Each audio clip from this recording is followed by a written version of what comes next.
Okay, our mission is to take apart this secondary or driven clutch from a 1971 300S Ski Whiz. It's a JLO L295 engine in it.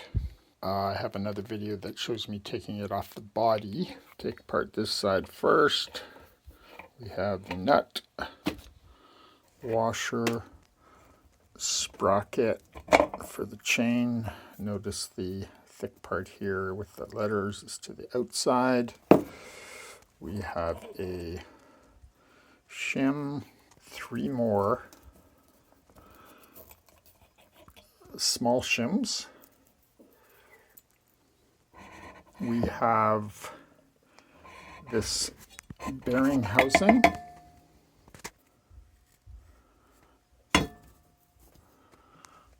I believe there's supposed to be bearings in there that turn, but they are totally frozen up. You can see a shim down inside there. I'm not sure how we pull those bearings out.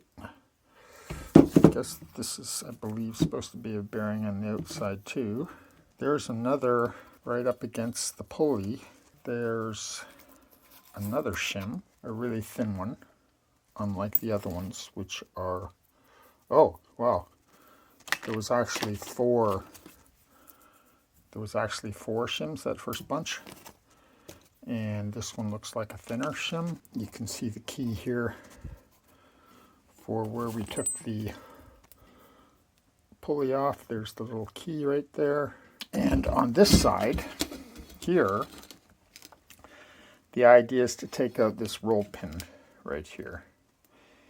And I started that with a bit smaller punch, 5/32 I had, and it is actually the hole is a 3/16 punch that fits in there nicely. So to do that, I had this end here, I drilled a hole in a piece of 2x6 here, so that when the pin started to come, it could go in that hole. And I put it on top of there and just reefed on the hole with the smaller punch and then the bigger one. I soaked this overnight in penetrating oil. Not sure if that made any difference. But anyways, you can see I got the roller pin started, and now I'm going to take it out. I got the roller pin out without too much difficulty. Rather than using the 3/16 punch, which was kind of pretty tight fit, I just used the 5/32. Even though the roller pin is off of here, this thing is not wanting to move yet. Probably take a wire wheel and clean that off a bit, and I believe this thing's got to come off of there. So next new adventure. Alright, I got the bearings out alright. There's this little bushing in between the two sets of bearings, and it was free enough that I could get it moved over a little bit like that, and that meant that I could get this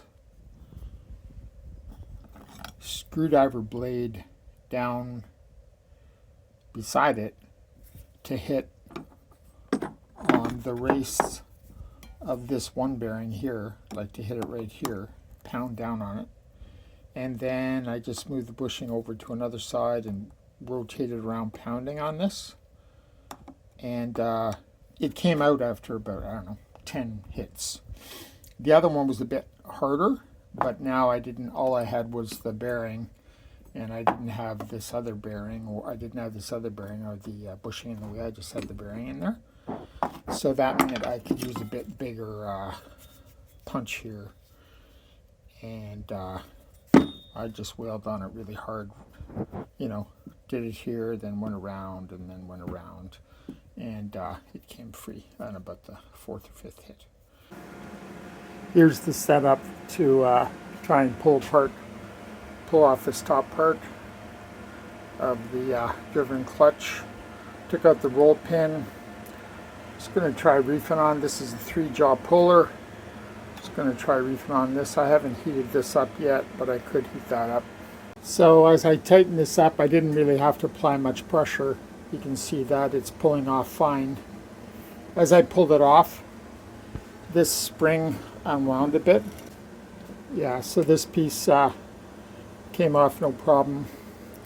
You can see where the sort of pin on the end of the spring here was in this hole here, and the pin on the other end of the spring is in that hole down there.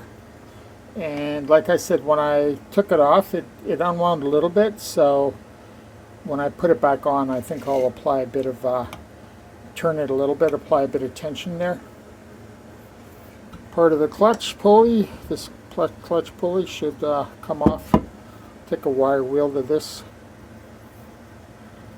get some of the rust off it, and this thing should pull apart a-okay.